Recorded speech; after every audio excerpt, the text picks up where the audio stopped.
Good evening and welcome to Life Coach TV.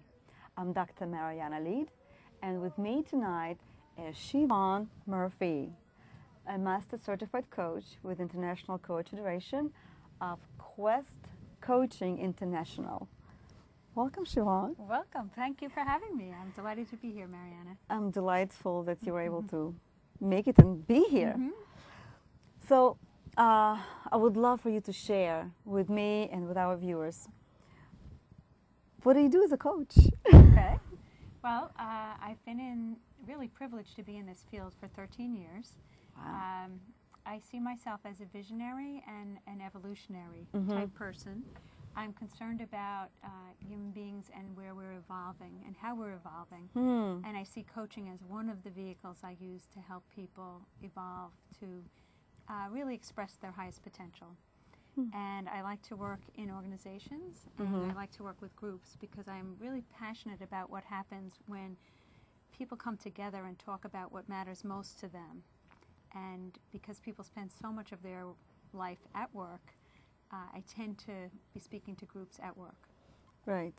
I also know that you've been teaching for many years. Yes. So it's not only at work, you have taught at New York University and I'm sure other places. So you teach coaches and you teach general leaders. I teach leaders. Yeah, leaders. How to have more powerful conversations, how to build awesome talent, how to really get to the heart of what they want in their business. Wouldn't it be amazing if we could teach all of that in 20 minutes? Wow, they call it laser coaching, right? Yeah, laser, really laser. Okay, so what is the focus of what you do now, of your work? Well, what I've been focusing on lately is inspiration at work. We're in a period of great transition right now, and the working world has been really shaken up by the great transition we're going through, or the great disruption, I call it. And so what concerns me is having people really be in the kinds of positions where they can express their potential, their gifts and talents. And I really feel that people are aching to make a contribution, and that meaning has become an important part of working life. And so what I love to have happen is for people to find work that really is a good match for their strengths and who they are and what they care about, and to have them do that work in organizations that really value people and create an environment where that potential can be unleashed.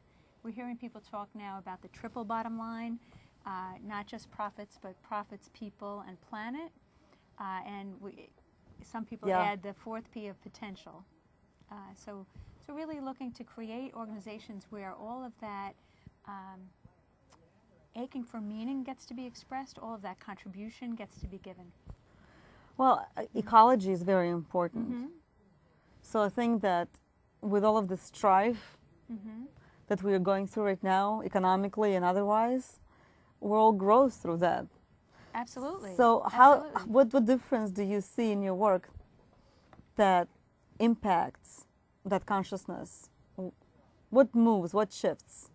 Well, you're using the great word consciousness, and for me, consciousness means like sort of the sum of our mentality, our thinking and feeling, our attitudes, our beliefs, what we're bringing. And we are evolving as human beings to a next level of consciousness. And so whenever there's a big change like this, or like 9/11, which we just are celebrating the anniversary of, or noticing the anniversary of, there's a time when people take notice of what's happening and take notice of what they want to bring in their life, because, you know, we don't all live forever. You know, I mean, we do on one level, but in this particular personality, we only have so much time to make our contribution. And so we're in that period of time now, I think, where people have a heightened awareness of the need to, you know, hit the pause button on their life and say, what's important to me now? What really is it that I want to have happen in my life, or my company, or my organization? Because life is so fragile and unpredictable. So we appreciate it a little bit more.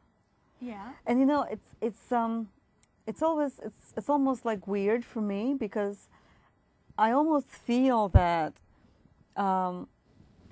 just very recently it was New Year's, and and I was talking about New Year's and New Year's resolution and resolutions, and we're only a couple months away from the next from the next year, and I'm sure that by, you know, in a month or two, people are going to start thinking about the resolutions for the following year. So, talking about the focus and where people are mentally and emotionally today, what do you think that was going to look like? Their goals, their resolutions for the new year? Well, you're really asking about like bigger trends. Yeah. And so I think one of the bigger trends is that we're going to get away from doing and start to infuse more being, so that we'll get away from everything being about goals. And that would be true for work as well as life in general? I think that the idea of bringing your presence to whatever work you do very good point. Is something that is happening in the work world as well. And we were talking earlier about Oprah. You know, she had Eckhart Tolle from The Power of Now on her program, and that was all about starting to live in the now and be more present. And particularly because we're living in a time of tremendous tumult and change, I think it's important for people to get present, both from the perspective of reducing stress and from this perspective of having more, being more in touch with the information that's available in the present, so they can make better choices about their future. And as a coach, what do you offer in terms of exercise or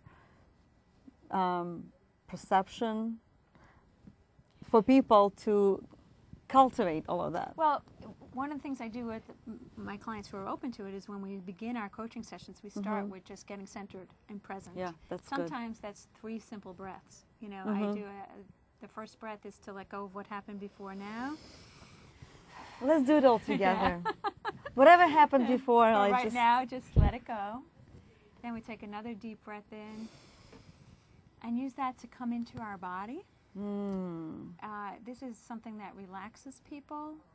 You know, so you can just wiggle your toes, notice the temperature of the air on your skin, see if your body needs a stretch or a wiggle or a shake. Okay. Okay, and when you do that, when you're paying attention to your breathing or noticing your body, it's hard to be in the future or the past. Okay, so I use the breath as a way to bring people into the now. And then the third breath, I ask people to set their intention for what they want to have happen in the next little bit of their experience. And so we did that before our call. We actually did. We said we wanted to have fun. Yes. We wanted to provide great value for our viewers who might be coaches or who might be the general public. And we wanted to connect as colleagues. Absolutely. Yeah. So that's a way I might bring a little bit of that presence to even our coaching conversation. I find when my clients agree to that, to just pause for a moment, sometimes it could be just 30 seconds of quiet, we have deeper conversations.